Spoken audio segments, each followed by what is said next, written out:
கிறிஸ்துவுக்குள் பிரியமானவர்களே, இந்த நாளுக்கான தினசரி தியான வசனம் மத்தேயு எழுதின சுவிசேஷம் 19வது அதிகாரம் 8வது வசனம்.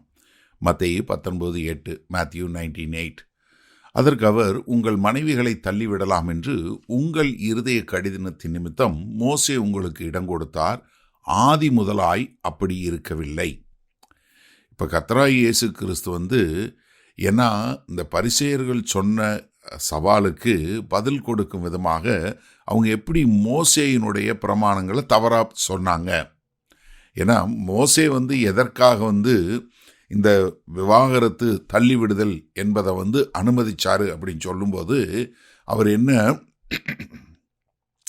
அதை ஒரு கட்டளையாக இல்லை, அதை ஒரு கன்செஷனாக, ஒரு திட்டத்தை நிறைவேற்றுவதற்கு அவர்களுக்கு எப்படி ஒரு விலக்கு கொடுக்க முடியும் அப்படின்னு தான் ஒரு பார்த்தாரே ஒழிய அவங்களுக்கு அதுக்கு இது கொடுக்கல. என்ன முழுமையாக அது ஒரு கற்பனையாக, அது ஒரு கட்டளையாக கொடுக்கல.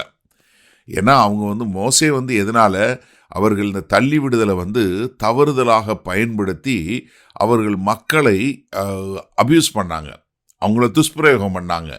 அதனால் இந்த தள்ளுதல் சீட்டு என்று சொல்லக்கூடிய விவாகரத்து சீட்டு என்ன பண்ணுது, ஒரு பெண்ணை அநியாயமாக தள்ளிவிடாதபடிக்கு அவங்கள பாதுகாப்பதற்காக கொடுக்கப்பட்டது.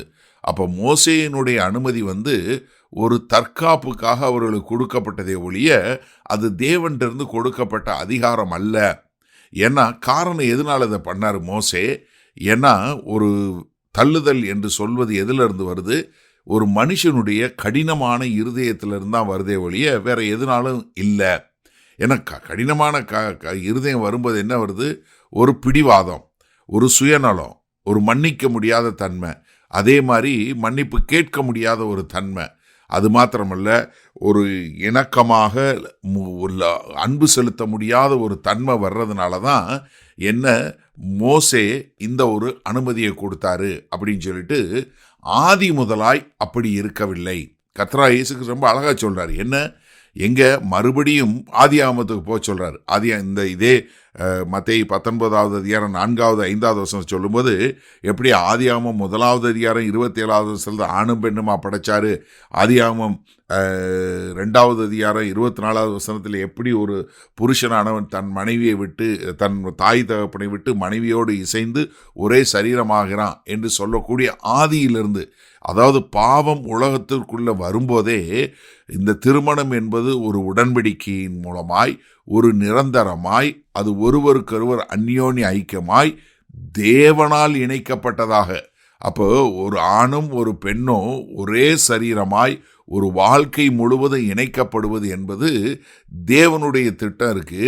அதனால உங்களுக்கு இதில் பெண்களுக்கு தற்காப்பு கொடுப்பதற்காக கொடுக்கப்பட்ட அனுமதியை கொண்டு நீங்கள் உங்களுடைய வாழ்க்கையை இது பண்ணாதீங்க. மாறாக என்ன பண்ணுங்க, தேவனுடைய திட்டத்தின்படி செய்யுங்க. ஏன்னா தேவனுடைய இறுதிய நோக்கம் என்ன, மல்கியா 2வது அதிகாரம் 16வது வசனம் சொல்லும்போது சொல்றாரு, நான் அதை வெறுக்கிறேங்கிறாரு. எப்படி? ஏன்னா அவருடைய உடன்படிக்கையினுடைய அன்பை மீறி செய்யக்கூடிய காரியம், அதனால அதை நான் வெறுக்கிறேன் என்று சொல்லக்கூடிய ஒரு காரியம். சரி, இந்த நாளில் இந்த வசனத்தை நம்ம எப்படி எடுத்துக்கொள்வது? அதாவது ஒரு கடினப்பட்ட இருதயம் என்ன பண்ணுதுன்னா, நம்முடைய உறவுகளை அழிக்கக்கூடியதாக இருக்கிறது. அதனால என்னன்னா, நீங்கள் எப்போவுமே தெரிஞ்சு கொள்ளுங்க, உங்களுடைய வாழ்க்கையை எதில் நீங்கள் கட்டணும்னா கர்த்தருடைய கற்பனைகளில் கட்டணுமே ஒழிய அவர் கொடுத்த அனுமதியில் இல்லை. ஏன்னா நீங்கள் கர்த்தருடைய சுய விருப்பம் என்ன, கர்த்தர் என்ன செய்ய விரும்புகிறார் என்று சொல்லக்கூடியதை பார்க்கணும். ஏன்னா மோசே விவாகரத்துக்கு ஒரு அனுமதியை கொடுத்தாரு. ஆனால் கர்த்தர் என்ன பண்ணார், ஆதியிலிருந்தே அவர் என்ன, அது நிரந்தரமான உடன்படிக்கை என்று சொல்லக்கூடியதாக. அப்போ நிறைய காரியங்கள் அனுமதி இருக்குது, ஆனால் எல்லாமே தேவனுடைய இருதயத்தை காட்டக்கூடியதாக இல்லை. அப்போ என்னென்னா, நீங்கள் என்ன பண்ணணும்னா, நம்முடைய இருதயம் என்ன பண்ணுது, கடினப்படும் போது உறவுகள் பாதிக்கப்படுது. அப்போ எனக்கு அருமையான சகோதரனே சகோதரியே, நம்முடைய இருதயம் கடினமாகாதபடி நம்முடைய இருதயத்தை பார்த்து கொள்வோமா? ஏன்னா கடினப்பட்ட இருதயத்திலிருந்து என்ன வருது, கசப்பு, பெருமை, அது ஒருத்தரை தூரமாக்குறது. அது மாத்திரமல்ல, அது என்ன பண்ணுது? உடைந்து போகக்கூடிய எல்லா உறவுகளையும் முறிக்கக்கூடியதாக மாறுகிறது. ஆனால் மென்மையான இருதயத்தில் என்ன வருது? மன்னிப்பு, மனத்தாழ்மை, ஒப்புரவாகுதல், குணப்படுதல். அப்போ நீதிமொழிகள் 4வது அதிகாரம் 23ஆம் வசனம் சொன்னது போல எல்லாவற்றிற்கு மேலாய் நம்முடைய இருதயத்தை பாதுகாத்து கொள்வோமா? அப்போ என்ன, உங்களுடைய இருதயம் கடினப்பட்டு போய் விடாதபடி பாதுகாத்து கொள்ளுங்க. ஏன்னா கடினப்பட்ட இருதயத்திலிருந்து உறவுகளை அழிக்கக்கூடிய காரியங்கள் வருகிறது என்பதை புரிந்து கொள்வோம்.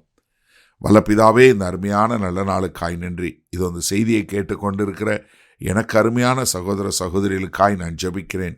இன்றைக்கு இந்த செய்தியை கேட்கிற யாராவது ஆண்டவரே கடினப்பட்ட இருதயத்தோடு தன்னுடைய கணவனை மனைவியை மன்னிக்க முடியாதபடி இருக்கிறவங்களா இருந்தால் இன்றைக்கே அவர்கள் மனம் தாழ்த்தி ஆமாண்டவரே மன்னித்து நீங்கள் கொடுத்த அந்த திருமண பந்தத்தை சரியான முறையில் உபயோகப்படுத்த எங்கள் தேவன் கிருபை பாராட்டுங்க. மீட்பெரும் இரட்சகருமாகிய இயேசு கிறிஸ்துவின் மூலம் பிதாவே, ஆமேன். கர்த்தர் உங்களை ஆசீர்வதிப்பாராக. நாம் இன்று மாலை மண்ணால் சந்திப்போம்.